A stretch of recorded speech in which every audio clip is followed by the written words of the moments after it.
ಇನ್ನು ಸಿಎಂ ವಿರುದ್ಧ ಮೂಡಾ ಸೈಟ್ ಹಗರಣ ಆರೋಪ ಇರುವಾಗಲೇ ಸಂಪುಟದ ಮತ್ತೋರ್ವ ಸಚಿವ ಕೃಷ್ಣ ಬೈರೇಗೌಡರ ವಿರುದ್ಧ ಅಕ್ರಮವಾಗಿ ಸ್ಮಶಾನ ಜಾಗವನ್ನು ತಮ್ಮ ಹೆಸರಿಗೆ ಮಾಡಿಸಿಕೊಂಡಂತ ಆರೋಪ ಕೇಳಿಬಂದಿದೆ. ಬೆಳಗಾವಿಯಲ್ಲಿ ಸುದ್ದಿಗೋಷ್ಠಿ ನಡೆಸಿದಂತ ಬಿಜೆಪಿ ನಾಯಕರಾದ ಚಲವಾದಿ ನಾರಾಯಣಸ್ವಾಮಿ ಹಾಗೂ ಎನ್ ರವಿಕುಮಾರ್ ನರಸಾಪುರ ಹೋಬಳಿಯ ಗರುಡನಪಾಳ್ಯ ಗ್ರಾಮದ ಸರ್ವೆ ನಂಬರ್ 47ರಲ್ಲಿ 1 ಎಕರೆ ಜಾಗ, ಸರ್ವೆ ನಂಬರ್ 46ರಲ್ಲಿ 20.16 ಎಕರೆ ಜಾಗವನ್ನು ಕಂದಾಯ ಸಚಿವರು ತಮ್ಮ ಹೆಸರಿಗೆ ಬರೆಸಿಕೊಂಡಿದ್ದಾರೆ ಅಂತ ಆರೋಪ ಮಾಡಿದರು. ದಾಖಲೆ ಪ್ರಕಾರ ಇದು ಕೆರೆ ಜಮೀನಾಗಿತ್ತಂತೆ, ಆಮೇಲೆ ಸ್ಮಶಾನಕ್ಕೆ ಬಿಡಲಾಯ್ತಂತೆ. ಮೂಲ ದಾಖಲೆಗಳ ಪ್ರಕಾರ ಸರ್ಕಾರಿ ಸ್ಮಶಾನ ಖರಾಬು ಅಂತ ಇದೆ, ಮ್ಯೂಟೇಷನ್ನಲ್ಲಿರುವಂಥ ಖರಾಬ್ ಅಂತಿದೆ. ಆದರೆ ಈ ಜಮೀನು ಕಂದಾಯ ಸಚಿವರ ಖಾತೆಗೆ ಹೆಂಗೆ ಬರುತ್ತೆ? ಮಿಸ್ಟರ್ ಕ್ಲೀನ್ ರಾಜೀನಾಮೆ ಕೊಡಬೇಕು ಅಂತ ಚಲವಾದಿ ನಾರಾಯಣಸ್ವಾಮಿ ಅವರ ಆಗ್ರಹ. ಎನ್ ರವಿಕುಮಾರ್ ಅವರು ಕೂಡ ಇದನ್ನು ತನಿಖೆಗೆ ಒಳಪಡಿಸಬೇಕು ಅಂತ ಅವರದ್ದು. ಬಿಜೆಪಿಗರ ಆರೋಪಕ್ಕೆ ಕಂದಾಯ ಸಚಿವರು ಕೃಷ್ಣ ಬೈರೇಗೌಡರು ಪ್ರತಿಕ್ರಿಯೆ ಕೊಡ್ತಾರೆ. ಖರಾಬು ಸ್ಮಶಾನ ಜಾಗ ಹೌದಾ ಅಲ್ವಾ ಅನ್ನೋದು ತನಿಖೆ ಆಗಲಿ. ಬಿಜೆಪಿ ಬಳಿ ಏನು ದಾಖಲೆ ಇದೆ ಕೊಡಲಿ, ಜಿಲ್ಲಾಧಿಕಾರಿಗಳಿಗೂ ಕೊಡಲಿ, ಲೋಕಾಯುಕ್ತಕ್ಕೂ ದೂರು ಕೊಡಲಿ ಅಂತ ಸವಾಲು. ನಮ್ಮ ತಾತ ಕ್ರಯಕ್ಕೆ ತೆಗೆದುಕೊಂಡಂತ ಆಸ್ತಿ ನಮ್ಮ ತಂದೆಯ ಮೂಲಕ ನಮಗೆ ಬಂದಿದೆ ಅಂತ ಅವರು ಹೇಳಿದ್ದಾರೆ. ನಂಬರ್ 47 1 ಎಕರೆ ಜಾಗ ಸ್ಮಶಾನದ ಜಮೀನು. ಇದು ಯಾರೂ ಕೂಡ ತಮ್ಮ ಹೆಸರಿಗೆ ಮಾಡಿಕೊಳ್ಳಲಿಕ್ಕೆ ಬರೋದಿಲ್ಲ. ಅಂತದ್ರನ್ನ ಅಕ್ರಮವೆಸಗಿ ಮ್ಯೂಟೇಷನ್ ನಲ್ಲಿ ಪಂಚಾಯಿತಿ ಪಾರಿಕತ್ ಮಾಡ್ಕೊಂಡಿದ್ದಾರೆ. 20 ಎಕರೆ 16 ಗುಂಟೆ ಜಾಗ ಗರುಡನಪಾಳ್ಯದಲ್ಲಿ ಪಂಚಾಯತ್ ಪಾರಿಕತ್ ಮಾಡಿದ್ದಾರೆ. ದಾಖಲೆಗಳ ಪ್ರಕಾರ ಕೆರೆ ಅಂಗಳ, ಇದು ಕೆರೆ ಜಮೀನು. ಕೆರೆ ಜಮೀನನ್ನ ಯಾರೂ ಕೂಡ ತನ್ನ ಹೆಸರಿಗೆ ಮಾಡಿಕೊಳ್ಳಲಿಕ್ಕೆ ಬರೋದಿಲ್ಲ. ಕೆರೆಯನ್ನ ಸ್ಮಶಾನವನ್ನ ಬೇರೆಯವರ ಹೆಸರಿಗೆ ಖಾತೆ ಮಾಡ್ಸಕ್ ಬರೋದಿಲ್ಲ ಅನ್ನೋಂಥದ್ದು ಕಾನೂನಿದೆ. ಈ ಕಾನೂನನ್ನ ಬದಿಗೊತ್ತಿ ದಾಖಲಾತಿಗಳನ್ನ ತಿದ್ದುಪಡಿ ಮಾಡಿ ಈ ಕೆರೆ ಅನ್ನುವಂಥದ್ದಕ್ಕೆ ಕಾಟ್ ಹೊಡೆದ್ಬಿಟ್ಟು ಖರಾಬು ಅಂತ ಮಾಡಿ ತಮ್ಮ ಹೆಸರಿಗೆ ಹೇಗ್ ಮಾಡ್ಕೊಂಡ್ರು? ಇಲ್ಲದೆ ಇರೋದು ಹುಡುಕಿ ಆರೋಪ ಮಾಡೋದು ಅವ್ರ ಸಂಸ್ಕೃತಿ ಅಂತ ಅನ್ಸುತ್ತೆ. ನಾವು ಗರುಡುಪಾಳ್ಯದ ಜಮೀನ್ ಏನಿದೆ, ಇದು ನಮ್ಮ ತಾತನವರಿಂದ ಪಿತ್ರಾರ್ಜಿತವಾಗಿ ಬಂದಿರತಕ್ಕಂತ ಆಸ್ತಿ. ಇದು ಯಾವುದು ಕೂಡ ಗ್ರಾಂಟ್ ಮಾಡಿಸ್ಕೊಂಡಿರುವಂತದ್ದಾಗ್ಲಿ ಅಥವಾ ನಾವು ಯಾವುದೋ ಒತ್ತುವರಿ ಮಾಡಿರುವಂತದ್ದಲ್ಲ, ಅಥವಾ ನಮ್ಮ ಕಾಲದ್ದು ಅದು ಕೆರೆ ಅಥವಾ ಸ್ಮಶಾನದ ಜಾಗ ಅನ್ನೋದನ್ನ ಪ್ರೂವ್ ಮಾಡಬೇಕು.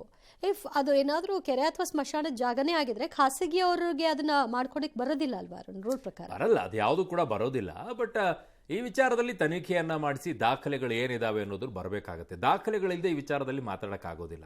ಈಗ ಒಂದು ಯಾಕೆ ಅಂದ್ರೆ ಜವಾಬ್ದಾರಿಯುತ ಸ್ಥಾನದಲ್ಲಿರುವಂತ ಮಂತ್ರಿಗಳು ಅವ್ರು ಹೇಳ್ಕೊಳ್ತಾರೆ ಪಿತ್ರಾರ್ಜಿತ ಆಸ್ತಿ. ಹೌದು. ಸೊ ಅಲ್ಲಿಂದ ಬಂದು ಅದು ಡಿವೈಡ್ ಆಗಿ ಇವರಿಗೊಂದು ಅದರಲ್ಲಿ 20 ಎಕರೆ ಬಂದಿದೆ ಅಂತ ಹೇಳ್ತಾ ಇದ್ದಾರೆ. ಹಾಗಿದ್ದಾಗ ಡಿವೈಡ್ ಆಗಿದೆ ಅನ್ನುವಂಥದ್ದಾದ್ರೆ ಡಿವೈಡ್ ಮಾಡಿದಂಥದ್ದು ಯಾರು, ಯಾರ್ಯಾರಿಗೆ ಡಿವೈಡ್ ಆಯ್ತು ಅದನ್ನ ಹೇಳಿದಾರೆ ಅವರು. ಸೊ ಹಾಗಿದ್ದಾಗ ಅವರ ಬ್ರದರ್ಸ್ಗಳಿಗೂ ಕೂಡ ಅದು ಬರಬೇಕಲ್ವಾ, ಅವ್ರಿಗೂ ಅದರಲ್ಲಿ ಹಂಚಿಕೆ ಆಗ್ಬೇಕು, ಅವರು ಪಾಲ್ದಾರ ಆಗ್ಬೇಕಲ್ವಾ. ಸೊ ಅದ್ರ ಪೂರ್ತಿ ಡೀಟೇಲ್ ಬರಲಿ, ಅದ್ರ ಬಗ್ಗೆ ತನಿಖೆಗೆ ಒಳಪಡಿಸ್ಲಿ ಸರ್ಕಾರ, ಆಮೇಲೆ ನೋಡೋಣ.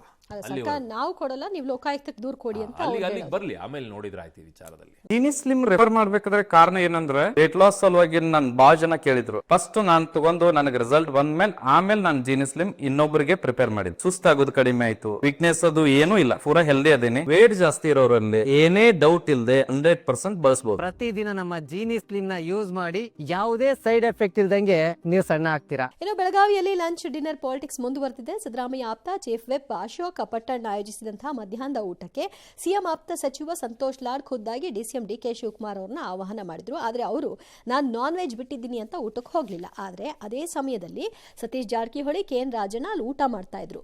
ಇನ್ನು ಕನ್ನಡ ಶಾಲೆ ಅಭಿವೃದ್ಧಿ ಬಗ್ಗೆ ಶಿಕ್ಷಣ ಸಚಿವರ ಭೇಟಿಗೆ ಬಂದಿದ್ದಂತಹ ರೈತರನ್ನ ಮೊದಲು ಹೊರಗೆ ಹೋಗಿ ಅಂತ ಮಧು ಬಂಗಾರಪ್ಪ ಹೊರಹಾಕಿದ್ದಾರೆ. ನಾನು ಎಲ್ಲ ಮಾಡಿದ್ದೀನಿ, ಮೊದಲು ಹೊರಗೆ ಹೋಗಿ ಅಂತ ಕಚೇರಿ ಸಿಬ್ಬಂದಿಗಳ ಮೂಲಕ ಆಚೆ ಹಾಕಿಸಿದ್ರು. ಆದರೆ ಇದಕ್ಕೆ ರೈತರು ಆಕ್ರೋಶವನ್ನು ಹೊರಹಾಕಿದ್ದಾರೆ. ಹೊರಗೆ ಹೋಗಿ ಅನ್ನೋದಕ್ಕೆ ಅವ್ರು ಯಾರು ಅನ್ನುವಂಥ ಪ್ರಶ್ನೆಯನ್ನ ಎತ್ತಿದ್ರು. ಇನ್ನು ಸಿಎಂ ಸಿದ್ದರಾಮಯ್ಯಗೆ ಹೊಟ್ಟೆ ನೋವು ಕಾಣಿಸಿಕೊಂಡ ಹಿನ್ನೆಲೆಯಲ್ಲಿ ಬೆಳಗಾವಿಯ ಸರ್ಕ್ಯೂಟ್ ಹೌಸ್ನಲ್ಲಿ ಅವರು ವಿಶ್ರಾಂತಿ ಪಡೆದ್ರು. ಪರಿಣಾಮ ಕಲಾಪಕ್ಕೆ ಬರಲಿಲ್ಲ. ಆದರೆ ನಾಳೆ ಸದನದಲ್ಲಿ ಉತ್ತರ ಕೊಡಬೇಕಿರುವ ಕಾರಣ ಮಾಹಿತಿ ಪರಾಮರ್ಶೆ ಮಾಡ್ತಿದ್ದಾರೆ ಅಂತ ಸಚಿವ ಭಾರತಿ ಸುರೇಶ್ ಹೇಳಿದರು. ಬಿಜೆಪಿ ಶಾಸಕ ರಮೇಶ್ ಜಾರಕಿಹೊಳಿ ಬೆಳಗಾವಿಯಲ್ಲಿ ಸಿಎಂ ಸಿದ್ದರಾಮಯ್ಯ ಅವರನ್ನ ಭೇಟಿಯಾಗಿದ್ದಾರೆ.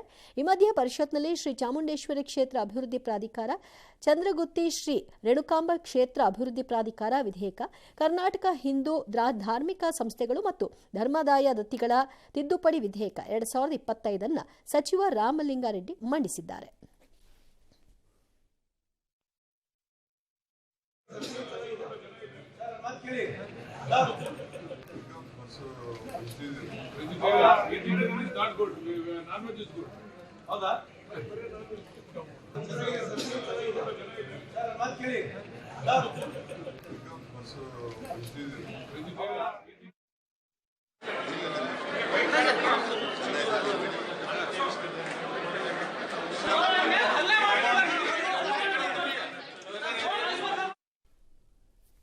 ಕನ್ನಡ ಶಾಲೆ ಅಭಿವೃದ್ಧಿ ವಿಚಾರದಲ್ಲಿ ರೈತರು ಏನಕ್ಕೆ ಹೋಗಿದ್ರು?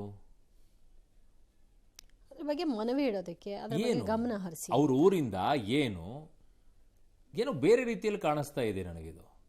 ನಿಜವಾಗಿಯೂ ಕೂಡ ಕನ್ನಡ ಶಾಲೆ ಅಭಿವೃದ್ಧಿ ವಿಚಾರದಲ್ಲಿ ರೈತರೇ ಹೋಗಿದ್ದಾರೆ ಅನ್ನೋದಾದ್ರೆ, ಅವರ ಊರಿನ ವಿಚಾರಕ್ಕೆ ಅವ್ರು ಹೋದಾಗ್ಲೂ ಕೂಡ ಶಿಕ್ಷಣ ಮಂತ್ರಿಗಳು ಇಂಥದ್ದು ಮಾತನಾಡಿ ಅವ್ರನ್ನ ಆಚೆ ಕಳಿಸಿದಾರಂದ್ರೆ ಅವರಂತ ಫೂಲ್ ಇನ್ನೊಬ್ರಿಲ್ಲ.